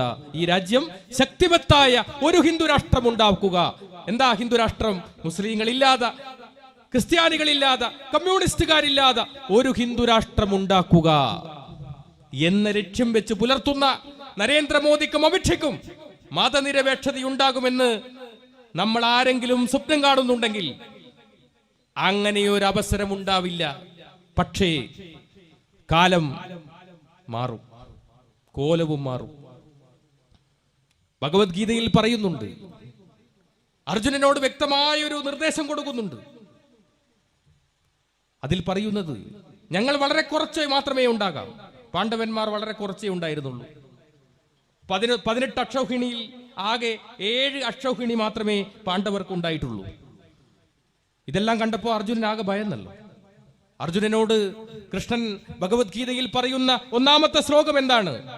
1ാമത്തെ ശ്ലോകം പറയുന്നത്, ക്ലൈബ്യം മാസ്മഗമപ്പാർത്ത നൈദത്തോ ഉപപദ്ധ്യതേ ക്ഷുദ്രം ഹൃദയ ദൗർബല്യം ത്വത്തോദിഷ്ട പരന്തപ. ഹേ മഹാധീര, ആണും പെണ്ണും കെട്ട സ്വഭാവം നീ ഒഴിവാക്കുക. നീചമായ ഹൃദയ ദുർബലതയെ വലിച്ചെറിഞ്ഞുകൊണ്ട് എഴുന്നേൽക്കുക എന്ന് പറഞ്ഞു തുടങ്ങുന്ന ആ ശ്ലോകത്തിൽ ആളുകളല്ല വിജയത്തിന്റെ മാനദണ്ഡം, ധർമ്മമാണ്. യഥോ ധർമ്മസ്ഥതോ ജയ. എവിടെ ധർമ്മമുണ്ടോ അവിടെയാണ് ജയമെങ്കിൽ തീർച്ചയായും ഞങ്ങൾ ജയിച്ചിരിക്കും, നിങ്ങൾ പരാജയപ്പെട്ടിരിക്കും മോദിജി എന്ന് നിങ്ങൾ മനസ്സിലാക്കണം. ഇതാണ് ഓരോ RSSകാരന്റെയും ചിന്തകളിൽ, ഇതാണ് ഓരോ RSSകാരന്റെയും ലക്ഷ്യം. ഇതാണ് ഓരോ RSSകാരനും ചിന്തിക്കുന്നത് ഇങ്ങനെയാണ്. ഇപ്പൊ ശശികല, കേരളത്തിൽ ശശികലയുണ്ടല്ലോ, എന്തായിരുന്നു ശബരിമല വിഷയവുമായി ഞാൻ വേറെ കാര്യങ്ങൾ പ്രത്യേകിച്ചൊന്നും പറയുന്നില്ല. നിങ്ങൾക്കറിയാലോ, ഞാൻ ഈ പ്രസ്ഥാനത്തിലേക്ക് വന്നപ്പോ എൻ്റെ തറവാട്ടിൽ നിന്ന് എന്നെ പുറത്താക്കി. കല്യാണം കഴിച്ചപ്പോൾ ഞാൻ എൻ്റെ തറവാട്ടിൽ എൻ്റെ ഭാര്യയും കൊണ്ട് ഞാൻ ഇങ്ങനെ പോകുമ്പോ അമ്മ ഈ ശശികലന്റെ പ്രസംഗം കേൾക്കുക. നിലക്കൽ വെച്ചിട്ടാ പ്രസംഗം. എന്തെന്നാ പ്രസംഗം? അമ്മ നമ്മളോട് മിണ്ടുന്നില്ല, വെള്ളം പോലും കൊടുക്കുന്നില്ല. ഞാനല്ല, എന്നെ 10-30 കൊല്ലമായി അമ്മ കാണുന്നില്ല. എന്നാ പിന്നെ ഈ പെണ്ണോ കല്യാണം കഴിച്ച് എന്തൊക്കെ കൊടുക്കണ്ടേ? അമ്മ ഇങ്ങനെ നിൽക്കുക പ്രസംഗം. കുറെ കഴിഞ്ഞപ്പോ അമ്മ ചാടി എഴുന്നേറ്റു. അപ്പൊ ഞാൻ ചോദിച്ചു, അമ്മേ ചത്തോ? ചാകാനാ, നീ നോക്ക്. അപ്പോ പെണ്ണുങ്ങൾ പറഞ്ഞു, കണ്ട കണ്ട കണ്ട കൃഷ്ണപ്പരുന്ത് ആകാശത്തിലൂടെ ഇങ്ങനെ വട്ടം ചുറ്റുന്ന കണ്ട, ഭഗവാൻ വിട്ടതാ. ഞാൻ പറഞ്ഞു, അമ്മ എന്തെന്നാ പറയുന്നത്? അമ്മയല്ലേ ഭാഗവതം എന്നെ പഠിപ്പിച്ചെന്ന്. ലോകത്തില് ആര് സ്ത്രീകൾ കയറണമെന്ന് പറഞ്ഞാലും ഭഗവാൻ ശ്രീകൃഷ്ണൻ എന്തായാലും അത് പറയൂല എന്ന് അമ്മക്ക് ഉറപ്പല്ലേ? പിന്നെ രണ്ടാമത്തെ ഓപ്ഷനാണ് സാധ്യത. ഏതാ രണ്ടാമത്തെ ഓപ്ഷൻ? എന്താ? പരുന്തിന്റെ ഭക്ഷണം എന്താ? പാമ്പല്ലേ? അപ്പൊ ഉഗ്ര വിഷമുള്ള പാമ്പ് നിലക്കൽ ഇങ്ങനെ പത്തി വിടർത്തി ഇങ്ങനെ നിൽക്കുമ്പോ ഇതിനെ റാഞ്ചാൻ വേണ്ടി വന്നതാ ശശികല, വിഷപ്പാമ്പ്. അവളുടെ ഒരൊറ്റ പ്രസംഗം കൊണ്ട കാസർഗോഡ് ഒരു കുട്ടിയെ, പിഞ്ചു കുഞ്ഞിനെ കഴുത്തറുത്തിട്ടല്ലേ കൊന്ന്, മഴുകൊണ്ട് കഴുത്തറുത്തിട്ട് കണ്ടിട്ടുണ്ടെങ്കിൽ. എന്താ പോലീസുകാരനോട് പറഞ്ഞ്? ഞാൻ സ്ഥിരമായി ശശികലയുടെ പ്രസംഗം കേൾക്കാറുണ്ടെന്നാണ്. ഇതാണ് RSSന്റെ എല്ലാ പ്രവർത്തന പദ്ധതിയും ഈ 3 ശത്രുക്കളെ മുന്നിൽ നിർത്തി മാത്രമാണ്. ഞാൻ വരുന്നത് കണ്ണൂർ ജില്ലയിൽ നിന്ന് സഖാവ് UK കുഞ്ഞിരാമന്റെ സ്മാരകത്തിന്റെ അടുത്ത് നിന്ന്. തലശ്ശേരി കലാപത്തിൽ നെരുവുമ്പായി പള്ളി ആക്രമിക്കാൻ വേണ്ടി RSSകാർ 100-300 ആളുകൾ വന്നപ്പോ അദ്ദേഹം ഒറ്റയ്ക്ക് നിർഭയം ഒരു കപ്പക്കൊള്ളി എടുത്തിട്ട് പറഞ്ഞു, എന്നെ കൊന്നാലേ നിങ്ങൾക്ക് ഈ പള്ളി ആക്രമിക്കാൻ വേണ്ടി സാധിക്കുകയുള്ളൂ. ഈ കേരളത്തിൽ പള്ളിയെ സംരക്ഷിച്ചതിൽ രക്തസാക്ഷിയാകേണ്ടി വന്നവന്റെ പേര് സഖാവ് UK കുഞ്ഞിരാമൻ എന്നാണ്. അദ്ദേഹത്തിന്റെ രക്തസാക്ഷി മണ്ഡപത്തിന്റെ അടുത്താണ് എന്റെ വീട്. ഇവിടെ മുന്നേറ്റങ്ങളുടെ സമരോജ്വലമായ ഇതിഹാസങ്ങൾ വരച്ചു ചേർത്ത നാടാണ് ഈ കേരളം. ഈ കേരളത്തിൽ എല്ലാവരും ഒറ്റക്കെട്ടാണ് ഈ പൗരത്വ നിയമത്തിന് എതിരായി. അത് കോൺഗ്രസ് ആയാലും മുസ്ലിം ലീഗ് ആയാലും CPIM ആയാലും CPI ആയാലും എല്ലാ പ്രസ്ഥാനങ്ങളും ഈ നരാധമത്വത്തിനെതിരായി, ഈ രാക്ഷസീയതയ്ക്കെതിരായി ഒറ്റക്കെട്ടായി നിൽക്കുന്ന കാലഘട്ടമാണിത്. ഇവിടെ ഈ പോരാട്ടങ്ങൾക്ക് അവസാനം കൊടുക്കാൻ പാടില്ല.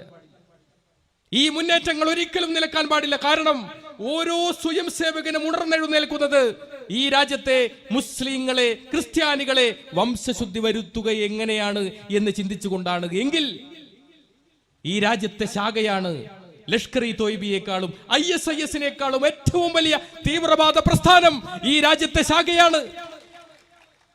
അങ്ങനെ ശാഖയാണ് തീവ്രവാദ പ്രസ്ഥാനമെങ്കിൽ ഈ രാജ്യത്തെ ഏറ്റവും വലിയ തീവ്രവാദിയാണ് ഇന്ത്യയുടെ പ്രധാനമന്ത്രിയായ നരേന്ദ്രമോദി എന്ന് വിളിക്കേണ്ടി വരും നമുക്ക്.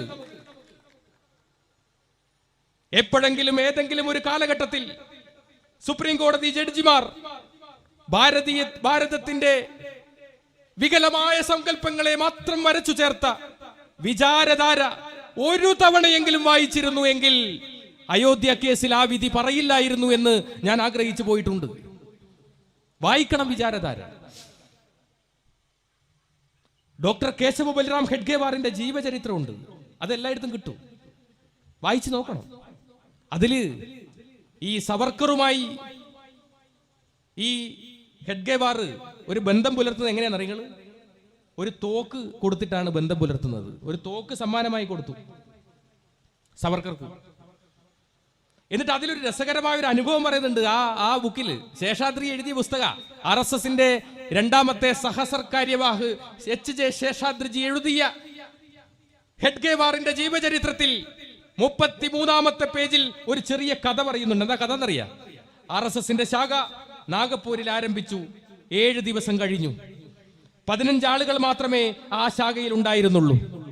അങ്ങനെ ആ ശാഖയിൽ ഒരു തീരുമാനമെടുത്തതിന്റെ ഭാഗമായി, എന്താ തീരുമാനം ഒന്നും പറയുന്നില്ല, അവിടെ ഒരു കലാപം വന്നു. എങ്ങനെയാ കലാപം? ഒരു പള്ളിയിൽ, ആ പള്ളീന്റെ മുകളിൽ ഓം എന്ന് വരച്ചു. ഇതുവരെ അങ്ങനെ ഒരു വര അവിടെ ഉണ്ടായിട്ടില്ല. ഒരു മുസ്ലിം പള്ളിയിൽ ഓം എന്ന് വരച്ചു. അവിടെ ഒരു കലാപം പൊട്ടിപ്പുറപ്പെട്ടു. അവിടുത്തെ ബ്രാഹ്മൺസായ ഹിന്ദുക്കൾ, നോക്കണം, ബ്രാഹ്മൺസായ ഹിന്ദുക്കൾ, അവർക്ക് ആയോധന കലയൊന്നും പരിചയമില്ല. അവര് പൂജാവിധികൾ മാത്രം അറിയുന്ന ആളുകളാണ്. അവരോടി ഹെഡ്ഗേവാറിന്റെ ശാഖയിലേക്ക് വന്നു. ശാഖയിൽ വന്നപ്പോ ഹെഡ്ഗേവാർ പറഞ്ഞു, ഞങ്ങൾ 15 ആളേ ഉള്ളൂ, പക്ഷെ നിങ്ങൾ ഇത്രയും ആളുകളില്ലേ? ഞങ്ങൾക്കെല്ലാവരും ഒരുമിച്ച് കൂടി എങ്ങനെ ദണ്ഡ ഉപയോഗിക്കാം, എങ്ങനെ വാൾ ഉപയോഗിക്കാം, എങ്ങനെ ചുരുകി ഉപയോഗിക്കാം എന്ന് പഠിപ്പിച്ചു തരാം. അവരെ ഒരു ദിവസത്തെ ശാഖയിൽ പഠിപ്പിച്ചു. ശേഷം അവിടെ നടന്ന കലാപത്തിൽ 15ഓളം മുസ്ലിങ്ങൾ കൊല്ലപ്പെട്ടു എന്ന് മാത്രമല്ല, അവിടുത്തെ മുസ്ലിം സമൂഹത്തെ പൂർണ്ണമായും നാടുകടത്താൻ കഴിഞ്ഞു.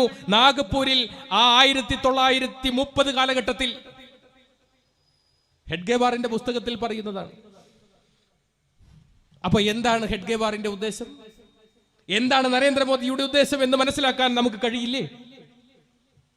ഇതാണ് ഓരോ സ്വയം സേവകനും ചിന്തിക്കുന്ന ബോധതലം. ഇതാണ് ഓരോ സ്വയം സേവകനും ഉയർത്തുന്ന ചിന്താധാര. ഇതാണ്, അതല്ലേ RSSന്റെ ഗണഗീതമുണ്ട്. എല്ലാ ശാഖയിലും ഇങ്ങനെ ഇരുന്നിട്ട് ഇങ്ങനെ കൂട്ടമായി ചൊല്ലുന്ന പാട്ടിനെയാണ് ഗണഗീതം എന്ന് പറയുക. ഹിന്ദുരാഷ്ട്ര സംഘടകം സുജനവന്ദനീയം. ഈ രാജ്യം ഹിന്ദുരാഷ്ട്രമാക്കുക. എങ്ങനെയുള്ള ഹിന്ദുരാഷ്ട്രം? ഞാൻ നേരത്തെ പറഞ്ഞ മുസ്ലിങ്ങളില്ലാതെ, ക്രിസ്ത്യാനികളില്ലാതെ, കമ്മ്യൂണിസ്റ്റുകാരില്ലാതെ ഒരു ഹിന്ദുരാഷ്ട്രത്തെ സൃഷ്ടിക്കുക. ഇത് മാത്രമാണ് ഓരോ സ്വയം സേവകന്റെയും ലക്ഷ്യം. വ്യക്തമായ പാഠ്യപദ്ധതിയുണ്ട്. നിങ്ങൾക്ക് ആർക്കെങ്കിലും സംശയമുണ്ടെങ്കിൽ എൻ്റെ അടുത്തുണ്ട് പാഠ്യപദ്ധതി. RSSന്റെ പാഠ്യപദ്ധതി എൻ്റെ അടുത്തുണ്ട്, ഞാൻ തരാം. അതിൽ വ്യക്തമായി പറയുന്നുണ്ട്. അതിൽ 18 നിർദ്ദേശങ്ങളുണ്ട്. ആ 18 നിർദ്ദേശങ്ങളിൽ ഒന്നാമത്തെ നിർദ്ദേശം എന്താണെന്നറിയാം? ഒന്നാമത്തെ നിർദ്ദേശം, ആ എതിരാളിക്ക് അവസരം കൊടുക്കാതെ അങ്ങോട്ട് ആക്രമിക്കുക. അതിൽ പറയുന്ന ഒന്നാമത്തെ നിർദ്ദേശം അതാണ്. എതിരാളിക്ക് അവസരം കൊടുക്കാതെ അങ്ങോട്ട് ആക്രമിക്കുക. ബുദ്ധിപൂർവം തെരഞ്ഞെടുക്കുക. ബുദ്ധിപൂർവം തെരഞ്ഞെടുക്കുക ആക്രമണം. നിങ്ങൾ ഡൽഹി ഈ അടുത്ത് നടന്ന പൗരത്വ നിയമത്തിനെതിരായ സമരം ഒരു ഭാഗത്ത് നടക്കുമ്പോൾ ഡൽഹി പോലീസുകാരെല്ലാം നിൽക്കുന്ന സമയത്ത് ഒരു സ്വയം സേവകൻ തോക്കുമായി വന്ന് ജയ് ശ്രീരാം വന്ദേ മാതരം എന്ന് വിളിച്ചുകൊണ്ട് വെടിയുതിർത്തു. ഒരൊറ്റ പോലീസുകാരനും പിടിച്ചു വെച്ചില്ല. കാരണം എന്താ? RSSകാരനായിരുന്നു. പിടിച്ചു വെച്ചില്ല. പക്ഷേ നിങ്ങൾ ആലോചിച്ച് നോക്കുക, അതൊരു അബ്ദുൾ റസാഖോ അല്ലെങ്കിൽ ലത്തീഫോ അബ്ദുൾ സമദോ അങ്ങനെ ഏതെങ്കിലും ഒരു നാമധാരി ആയിരുന്നു എങ്കിൽ അദ്ദേഹം ISISന്റെ ട്രെയിനിങ് കഴിഞ്ഞവനോ ലഷ്കർ-ഇ തോയ്ബയുടെ സ്വന്തമാണോ എന്ന് പറഞ്ഞ് അയാളെ തീവ്രവാദിയായി UAPA നിയമപ്രകാരം അടക്കുമായിരുന്നില്ല ഇവർ. അപ്പൊ അതാണ് പറഞ്ഞത്, വ്യക്തമായൊരു പ്ലാനിങ്, വ്യക്തമായൊരു ആസൂത്രണം RSSനുണ്ട്. എത്ര ആളുകളെ ഇവിടെ മരിച്ച്. ഇപ്പൊ എനിക്കൊക്കെ ഭീഷണിയുണ്ട്, എന്റെ ഭാര്യയ്ക്ക് പോലും ഭീഷണിയുണ്ട്. ഞങ്ങളൊക്കെ ഇതാ സുരക്ഷയ്ക്ക് നിയോഗിക്കപ്പെട്ട ആളുകളുടെ കൂടിയാ നടക്കുന്നത്. ഗവൺമെന്റിനെ വേണ്ടെന്ന് പറഞ്ഞു. എന്റെ ഭാര്യനെ വരെ വിളിച്ചിട്ട് കഴുത്തറുത്ത് കൊല്ലും, ചിഹ്ന ഭിന്നമാക്കുന്നൊക്കെ RSSകാര് പറയുന്നത്. കൽബുർഗിയെ കൊന്നു, നരേന്ദ്ര ദാബോൽക്കറെ കൊന്നു, ഗൗരി ലങ്കേഷിനെ കൊന്നു. എത്ര ആളുകളെയാ ഇവര് കൊന്ന്? എന്തിന്റെ പേരില്ല? മിണ്ടിയതിന്റെ പേരിൽ. കൽബുർഗിയെ കൊന്നത് എന്തിനാ? രാമനെതിരായി സംസാരിച്ചു എന്നാണ് പറഞ്ഞത്. നിങ്ങൾ രാമായണം വായിച്ചിട്ടുണ്ടോ? വാൽമീകിയുടെ രാമായണം എടുത്ത് വായിക്കണം. എഴുത്തച്ഛന്റെ രാമായണമല്ല, വാൽമീകിയുടെ രാമായണം. സംസ്കൃതത്തിൽ വേണേ ഞാൻ പറഞ്ഞുതരാത്. വാൽമീകിയുടെ രാമായണത്തിൽ രാവണനെ നിഗ്രഹിച്ച് വിഭീഷണന് രാജ്യം വിട്ടുകൊടുത്ത് വിജയശ്രീ ലാളിതനായി വരുന്ന ശ്രീരാമന് അയോധ്യയിൽ പൂർണ്ണകുംഭം നൽകി സ്വീകരിച്ചു, യുവരാജാവായി അഭിഷേകം ചെയ്ത ആ ചടങ്ങിൽ 10,000-കണക്കിന് ആളുകൾ വന്ന ആ ചടങ്ങിൽ എല്ലാവരും ഇങ്ങനെ രാമനാമം ഉച്ചരിക്കുന്ന ആ ചടങ്ങിലേക്ക് ഒരു വന്ധ്യവയോധികൻ കടന്നു വന്നു. എന്നിട്ട് ആ വന്ധ്യവയോധികൻ ആ 2 കൈയും ഇങ്ങനെ ഉയർത്തി ആകാശത്തേക്ക് ഉയർത്തിയിട്ട് പറഞ്ഞു, നിർത്തൂ ഈ രാമമന്ത്രം. എല്ലാവരും നിർത്തി. അതേതാ കാലം നിങ്ങൾ ആലോചിച്ച് നോക്കിയ. അദ്ദേഹം രാമൻ ഇരിക്കുന്ന സിംഹാസനത്തിന്റെ അടുത്തേക്ക് വന്നു. എന്നിട്ട് രാമനെ ഇങ്ങനെ കൈ ചൂണ്ടിയിട്ട്, വാൽമീകി എഴുതിയ രാമായണത്തിലാ, രാമനെ ഇങ്ങനെ കൈ ചൂണ്ടി കാണിച്ചിട്ട് പറഞ്ഞു, ഹേ മനുഷ്യ, നിങ്ങൾ ദൈവമല്ല, നിങ്ങൾ കേവലം ഒരു മനുഷ്യനാണ്. ഈ രാമമന്ത്രം ഇവിടെ വിളിക്കാൻ പാടില്ല എന്ന് ആജ്ഞാപിച്ചു ആ വന്ധ്യവയോധികൻ. കൊല്ലാമായിരുന്നില്ലേ? അമിത്ഷയോ നരേന്ദ്രമോദിയോ ആയിരുന്നെങ്കിൽ ആ വൃദ്ധനെ കൊല്ലുമായിരുന്നില്ലേ? ആ വൃദ്ധനെ രാമൻ അടുത്തേക്ക് വിളിച്ചു. ഹൃദയത്തോട് ചേർത്ത് വെച്ച് ആലിംഗനം ചെയ്തുകൊണ്ട് രാമൻ പറഞ്ഞു, നിങ്ങൾ മുനിയല്ല മഹർഷിയാണ് എന്ന് പറഞ്ഞു. വെറും ഒരു LP സ്കൂൾ അധ്യാപകനെ ഒരു യൂണിവേഴ്സിറ്റിയുടെ വൈസ് ചാൻസലർ ആക്കിയതുപോലെയാണ് മുനിയിൽ നിന്ന് മഹർഷിയിലേക്കുള്ള പരിവർത്തനം. ഇതാണ് ഭാരതത്തിന്റെ ബഹുസ്വരത. നിങ്ങൾ സംസാരിക്കൂ, ഞങ്ങൾ കേൾക്കാം. അതാണ് ഭാഗവതം പറയുന്നത്, അതാണ് മഹാഭാരതം. കഥ പറയുകയാണ്. നിങ്ങൾ ചോദ്യം ചോദിക്കുന്നു, ഞാൻ ഉത്തരം പറയുന്നു. നിങ്ങൾ ചോദ്യം ചോദിക്കുന്നു, ഞാൻ ഉത്തരം പറയുന്നു. പാർവതി പരമേശ്വര സംവാദമാണ് രാമായണം. നിങ്ങൾ ചോദ്യം ചോദിക്കുക, ഞങ്ങൾ പറയുക. അതാണ് ഭാരതീയ സനാതന ധർമ്മം, അതാണ് ഭാരതത്തിന്റെ നിഷ്ഠ. ഇതിനെയെല്ലാം കാറ്റിൽ പകർത്തി ഹിറ്റ്ലറുടെ സ്വഭാവത്തോടുകൂടി ഈ രാജ്യത്ത് മുസ്ലിങ്ങളെയും ക്രിസ്ത്യാനികളെയും കമ്മ്യൂണിസ്റ്റുകാരെയും വകവരുത്തി ഇവിടെ ഒരു ഹിന്ദു രാഷ്ട്രം സ്വപ്നം കാണുന്ന സ്വയം സേവകരോട് ഞങ്ങൾക്ക് പറയാനുണ്ട്, നിങ്ങൾക്കും ഹിറ്റ്ലറുടെ അതേ അവസ്ഥയായിരിക്കും. ഉടുമുണ്ടില്ലാതെ ഗുഹയിൽ പ്രവേശിച്ച ഒരു രാജാവിന്റെ കഥയില്ലേ, അതുപോലെയായിരിക്കും നിങ്ങളുടെ അവസ്ഥ. ക്രൈസ്തവ പുരോഹിതന്മാർ ഇതിൽ ഉൾപ്പെട്ടിട്ടില്ല. അവർ അതിൽ വ്യക്തമായി പ്രതികരിച്ചിട്ടുമില്ല എന്ന് എനിക്ക് തോന്നുന്നു. കാരണം അത് അവരുടെ അറിവില്ലായ്മ കൊണ്ട്. ഞാൻ പറയട്ടെ, ഇത് മുസ്ലിങ്ങൾ മാത്രമേ പൗരത്വ നിയമത്തിൽ ഉള്ളൂ എങ്കിൽ അടുത്ത ഏകീകൃത സിവിൽ കോഡിൽ ക്രൈസ്തവരും ഉൾപ്പെടുമെന്ന് ഞാൻ നിങ്ങളോട് പറയാൻ ആഗ്രഹിക്കുന്നു. അത് ഈ 6 മാസത്തിനുള്ളിൽ അത് പാസാക്കുകയും ചെയ്യും ഇന്ത്യയിൽ ഏകീകൃത സിവിൽ കോഡ്. അതുകൊണ്ട് ഒരു പഴയ സ്വയം സേവകൻ എന്ന നിലയിൽ ഇത് കേൾക്കുന്ന RSSകാരോട് ഞങ്ങൾക്ക് പറയാനുള്ളത്, നിങ്ങളുടെ പിണക്കങ്ങളെല്ലാം മാറ്റി നിങ്ങൾ ഒരു നല്ല മനുഷ്യനായി മാറുക എന്ന് നിങ്ങൾ ആഗ്രഹിക്കുന്നുവെങ്കിൽ, നിങ്ങൾ ആ കാട്ടാളത്വത്തിൽ നിന്ന്, നിങ്ങൾ ആ നരാധമത്വത്തിൽ നിന്ന്, നിങ്ങൾ പറയുന്ന ആ കാവിയില്ലേ, അത് നിസ്സംശതയുടെ പ്രതീകമാണ്, അതിൽ നിങ്ങൾ ഒഴിവാകണം. ഹിന്ദുവിന്റെ കോടി കാവിയല്ല. ഹിന്ദുവിന്റെ കോടി എവിടെയും കാവി പറയുന്നില്ല. കാവിയെക്കുറിച്ച് 3 സ്ഥലങ്ങളിലാണ് മഹാഭാരതത്തിലും രാമായണത്തിലും പരാമർശിക്കുന്നത്. രാമായണത്തിൽ സീതയെ തട്ടിക്കൊണ്ടുവരാൻ രാവണന് ഒരു വേഷം കൊടുക്കണം. വാൽമീകി ഒന്നും ചിന്തിച്ചില്ല, കാവിയാണ് കൊടുത്തത്. കാവി വേഷധാരിയായിട്ടാണ് രാവണൻ സീതയെ തട്ടിക്കൊണ്ടുപോയത്. അതുപോലെ തന്നെ കർണന്റെ കവചകുണ്ടലം അടിച്ചു മാറ്റാൻ ഇന്ദ്രന് ഒരു വേഷം കൊടുക്കണം.